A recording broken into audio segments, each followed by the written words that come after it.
sejam bem-vindos a uma nova edição da ESEC TV, um magazine cultural sobre a cidade de Coimbra, produzido na Escola Superior de Educação. Eu sou Inês Pereira e conto convosco nesta viagem cultural pela cidade. O futuro do jornalismo está em debate na Escola Superior de Educação de Coimbra, com um ciclo de conferências que pretende abordar os principais desafios para a comunicação social nas próximas décadas. O primeiro encontro debateu o tema da desinformação e do discurso de ódio e o seu impacto nas sociedades democráticas.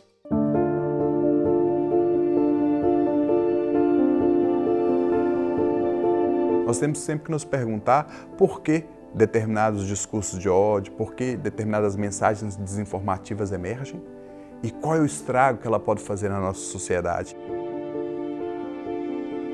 Podemos dizer que a desinformação mais perigosa para a vida social, política, cultural e também para a nossa saúde mental, porque muitas desinformação atinge as nossas capacidades e as nossas funções cognitivas.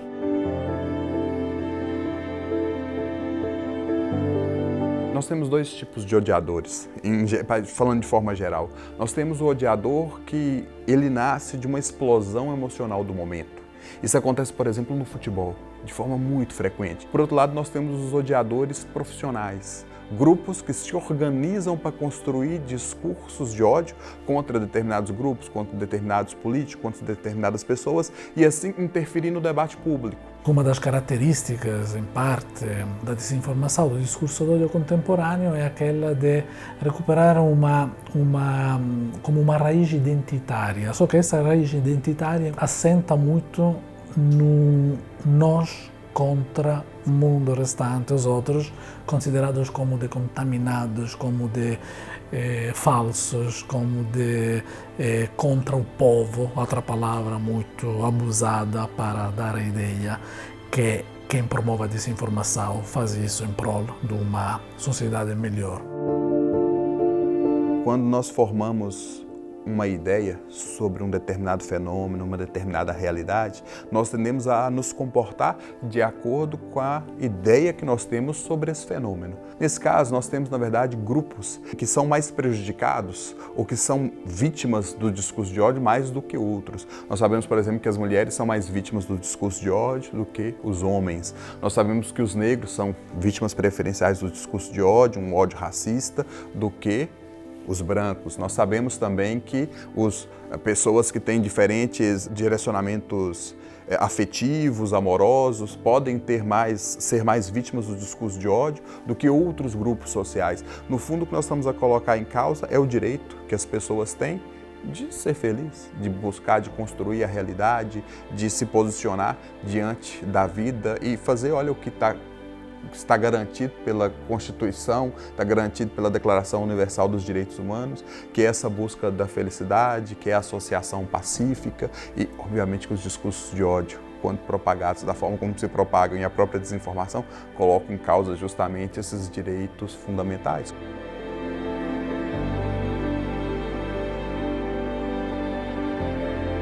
É uma desinformação que muitas vezes é criada através de combinações de diferentes atores. Alguns atores são políticos, podem ser nacionais como internacionais, fora de outros países.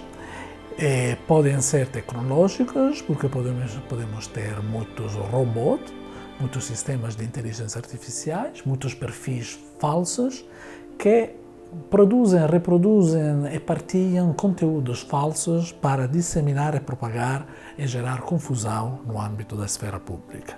Podemos ter influencers prestáveis a serviços poucos transparentes de informações tendenciosas, falsas. Podem ter origens em comuns cidadãos que apenas querem contestar e querem agregar-se a alguém que é contra. O que naturalmente interessa a quem promove a desinformação é aquela de gerar este clima de afastamento, desapego, raiva ou militarizar o debate para dar a ideia que algumas sociedades são mesmo sociedades inabitáveis, já decadentes, já em crise. Então é importante perceber isso, esse impacto individual que o discurso de ódio e que a desinformação tem, na maneira como nós nos relacionamos com o outro, nos relacionamos em sociedade, mas também o impacto coletivo que pode existir, que é a maneira como nós, por exemplo, votamos, a maneira como nós encaramos os diferentes grupos sociais e que moldam, obviamente, os rumos que nós caminhamos. O que as tecnologias podem fazer é reunir os odiadores, reunir os especialistas em desinformação, as pessoas que trabalham com caos desinformativo, podem aperfeiçoar as mensagens, pode fazer com que essas mensagens tenham uma propagação mais rápida, que alcance um número maior de pessoas. Mas a origem da desinformação, a origem do ódio, está justamente no que as pessoas carregam dentro de si. No ressentimento que as pessoas têm, na desilusão das pessoas, no medo das pessoas. O que muitas vezes a tecnologia faz é atiçar, é aprofundar, é potencializar elementos que já existiam antes fora das plataformas digitais. Há também razão para pedir uma reconfiguração do funcionamento do trabalho jornalístico, do funcionamento do trabalho político, uma reformulação das regras do jogo democrático. Portanto, pode haver uma grande desilusão, mas esta desilusão não pode dar aso a uma destruição dos edifícios, dos pilares sociais que têm ajudado, favorecido a convivência social. Um dos principais alvos dos discursos de ódio hoje são justamente os jornalistas, a comunicação social, os mídias. No fundo, o objetivo é descredibilizar o trabalho desses profissionais e descredibilizar o trabalho da comunicação social, justamente porque o que está em causa aqui é o poder de propagar ou não uma determinada informação e, com ela, moldar os rumos da sociedade. Portanto, a confiança como é que se conquista? Se conquista no terreno.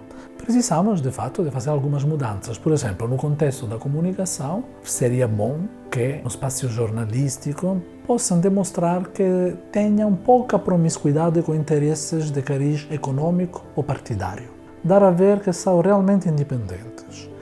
Depois, dar a ver que eles querem representar a pluralidade das facetas de uma sociedade e, portanto, não apenas garantir visibilidade e representatividade a alguns grupos sociais, mas aos vários grupos sociais. Existem inúmeras soluções para combater a desinformação, mas nenhuma solução isolada ela vai conseguir combater a desinformação.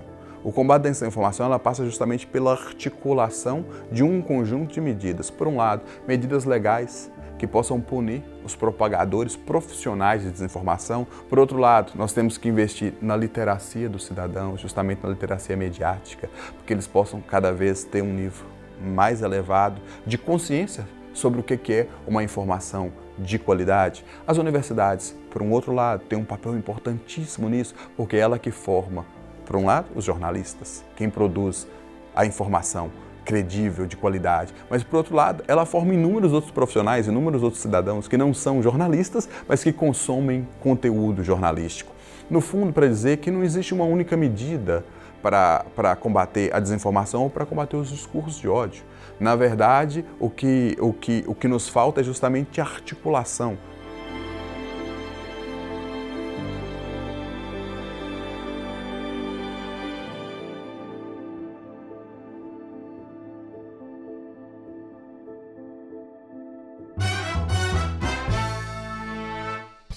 Cartas da Guerra.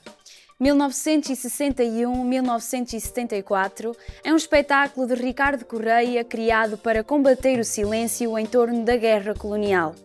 A peça desenvolve-se a partir da carta sem resposta de um filho para o pai e dá voz a testemunhos reais na tentativa de curar o passado. Em digressão pelo país, o espetáculo volta ao palco do Teatro Académico de Gil Vicente, em Coimbra, no dia 17 de maio. Cena 1. Carta ao Pai. Querido Pai, há muito que te queria ter escrito esta carta. Quando a receberes, tu estarás em 72 e eu só nascerei 5 anos depois, em 77. 3 anos após a Revolução de Abril, mas sobre isso poderemos falar mais à frente. Tem esperança, é o que te peço. Uma guerra é uma guerra. É uma guerra, eu sei. mas queria que me contasses desse teu viver. Eu sei que te parece estranho uma carta de um filho que ainda não conheceste. Sim, eu serei teu filho. Sou teu filho. Um filho que quer saber quem tu foste aos 20 anos. Acho que há um silêncio sobre a guerra colonial em Portugal, e eu senti isso em casa. Meu pai esteve mobilizado na Guiné-Bissau de 72 a 74 e nunca se falou muito disso. E eu tenho estudado este período histórico de 61 a 74, eu tenho feito espetáculos sobre isso. E então acho que foi um bocadinho isso, foi o silêncio que existia sobre este tema. Depois li também um livro da Joana Pontes, que é uma documentarista, que se chama Sinais de Vida, e que é um livro incrível em que ela tratou o arquivo histórico-militar, vários espólios de cartas trocadas entre soldados portugueses e mulheres, pais, mães que ficaram em Portugal. E ao ler aquilo eu achei que tinha material para trabalhar, então o impulso foi esse, e também porque depois de ter esse impulso falei com os meus pais e eles contaram-me que trocaram cartas durante o período da guerra, durante esses 2 anos, aerogramas e cartas, mas no final queimaram tudo. Então eu também queria perceber porque é que eles quiseram esquecer, e no fundo o espetáculo escreve um pouco em cima das cinzas que eles deixaram. 12 de março de 61. Minha querida, nunca te contei isto. Talvez por vergonha, mas quando fui mobilizado, vieram lágrimas aos olhos. Tive medo. Nós sabíamos que só os cegos e coxos é que não iam à guerra. 61. Revolta camponesa na Baixa de Caçanja, em Angola. Meu amor, estou em choque. Meteram-nos num comboio, Deram-nos armas. munições e um gás pensa. Isto aqui já não é brincadeira nenhuma. Fomos transportados como animais, a caminho do matadouro. Fomos 20. Viemos 13. É um trabalho de teatro documental, porque usamos documentos, arquivo histórico, fotografias, estamos apoiados numa série de documentos que são factuais, mas também tem um lado muito subjetivo, que são os testemunhos de cada pessoa, e depois também tem outro sítio que é a autobiografia, a minha, em relação com o meu pai, a sua geração, e depois no meio disto tudo há também um sítio ficcional em que nós vamos cozendo isto, não é? Porque o trabalho teatral é também como um trabalho de cinema, não é? Tu vais editando, escolhendo o que fica, editando os testemunhos, editando... E, portanto, obviamente há assim um lado que são opções, em que nós fazemos uma espécie de mesa de corte, não é? E vamos editando tudo isto. E, portanto, eu acho que a ficção entra aí, e entra também naquilo que se pode chamar a autoficção. Portanto, entra assim, eu diria que há uma tensão grande entre aquilo que é documental e a ficção, e que se contaminam uma à outra, e acho que o projeto tem isso. 23 de julho de 69. Eu sabia que ia para a guerra, mas não sabia por que razão ia para a guerra. Agora já só conto os dias para isto terminar. Não suporto pensar que poderei morrer por uma causa que não é minha, nem nossa, porque todo lado a tropa está saturada. O meu capitão de pelotão, o Salgueiro Maia, é que tinha razão quando nos provocava. Dizia. Muito bem. Quais são os estados da matéria? O sólido, o líquido e o gasoso. Burros. Falta um. Desculpe, mas são só 3. Falta um. Qual, meu capitão? Temos o sólido, o líquido, o gasoso e o estado. Aqui isto chegou. É assim, nós fazemos várias personagens e o que eu acho interessante é que neste tipo de teatro documental nós podemos, além de conhecer a história, não é? Podemos também perceber o que é que cada personalidade que fez parte dessa história, como é que eles reagiram, o que é que aconteceu, que situações concretas é que foram na altura assumidas até, não é? E o que eu acho interessante e que não há, pelo menos que não vejo muito nas personalidades de hoje em dia, é esse engajamento, essa postura, Salgueiro Maia, o que ele fez foi incrível, não é? Também deve ter feito muitas coisas más, mas, não é? Aliás, como todos os intervenientes da guerra. Mas o que eu acho interessante é esse tipo dessa análise, dessa crítica. Sim, sim. Nós, inclusive, o Ricardo fez a recolha de fotografias, por exemplo, e dos aerogramas, como já foi dito. Fotografias que nos chocam imenso e causam-nos alguma estranheza a olhar e ver como há uns anos atrás aquela era a realidade da altura. Desconforto, não é? Exato, causa-nos esse desconforto. É muito, muito diferente a visão que nós temos agora com toda a informação e tudo do que se passou, e na altura nós falamos disso no espetáculo, que a maior parte das pessoas que ia para a guerra, por exemplo, não tinha consciência política nenhuma. Já em 69 ele tinha consciência política. Eu só ganhei depois. Mas a guerra fez-me ver muitas coisas. Não sabia porque se voltavam. Agora sei. São os escravos dos brancos. E já lá vão 12 longos anos. Apenas peço que tudo isto termine. Apenas quero voltar para os teus braços e seguir a nossa vida. Termino esta carta, pois as folhas não chegam para te dizer o quanto te amo.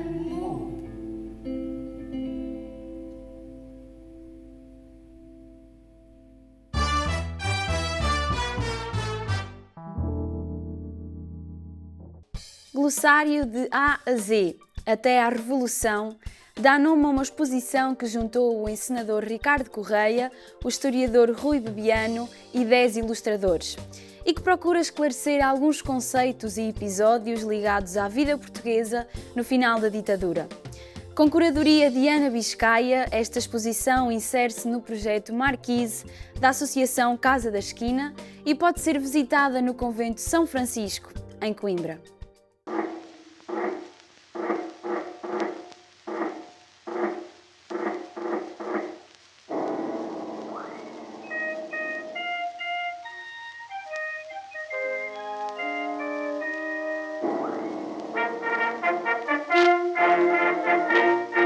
O projeto Marquise, que já tem quase uma década neste momento, sempre foi um projeto de montra de ilustração em Coimbra, quando não havia ainda nada, e também criar um polo dinamizador desta arte. Para mim é uma oportunidade e é uma alegria, porque eu estive aqui a pintar estas letras na parede e estávamos até aqui a conversar sobre como é que era quando aconteceu a Revolução e se pintavam, por exemplo, murais todos os dias, não é?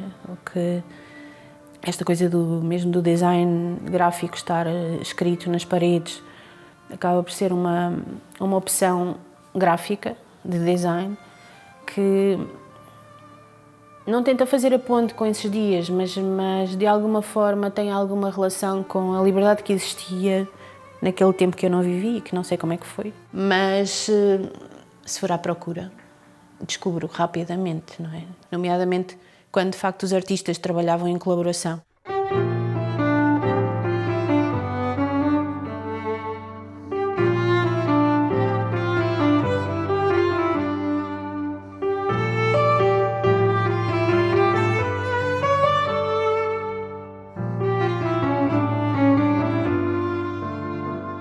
O ponto de partida foi do teatro e o texto dramático, e logo a seguir depois foi a contextualização através da questão histórica, e agora temos esta parte de ilustrar de certa maneira e criar imagem a partir daquilo que é o trabalho de levantamento histórico que o Rui Bebiano fez neste glossário.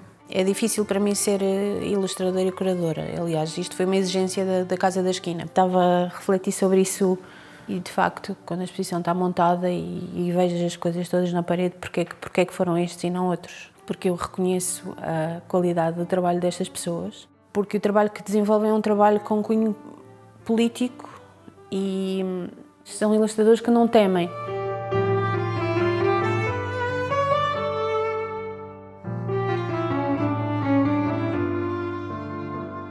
Há muitos conceitos que aqui estão, que foram conceitos de um tempo, não só discutir a memória histórica, mas discutir a democracia e discutir tudo o que se passou e perceber o que se passou e como aconteceu.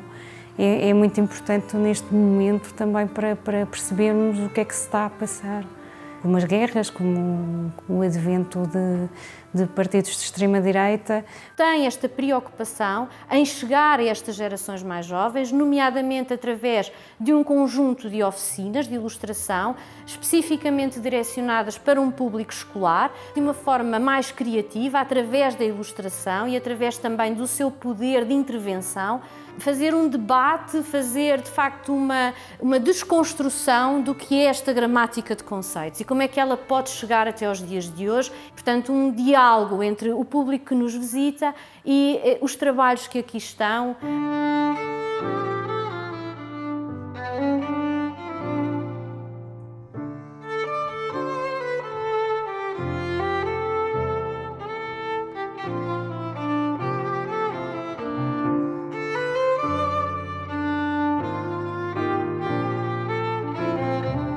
A escolha, por exemplo, destes artistas que aqui estão representados, eu não os conheço a todos pessoalmente, mas conheço alguns e sou amiga de alguns. E isto não quer dizer que, por ser amiga deles, que eu os tenha escolhido por ser amiga deles, porque sou amiga de muitos outros que não estão aqui. Mas acho que esta questão das pessoas se conhecerem e serem amigas é uma questão que me agrada percorrer. Por exemplo, agora vejo as imagens montadas nas paredes e elas são imagens muito diferentes.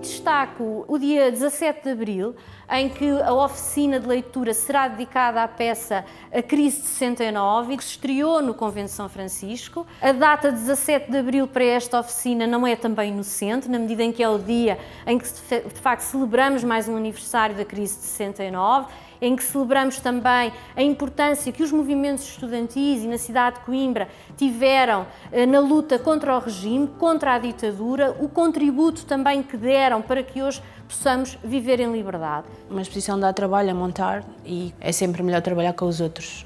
E o Paulo, a Armani e a Joana, nós os três em conjunto pensámos a exposição, quase diria no local.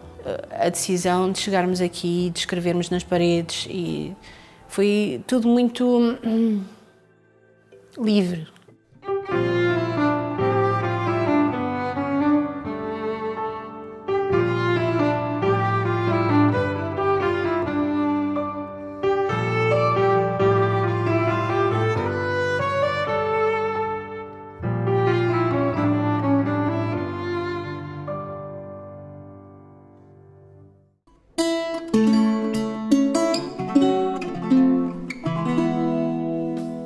Chegamos ao fim desta edição e deixamos o encontro marcado já na próxima semana, aqui na RTP2.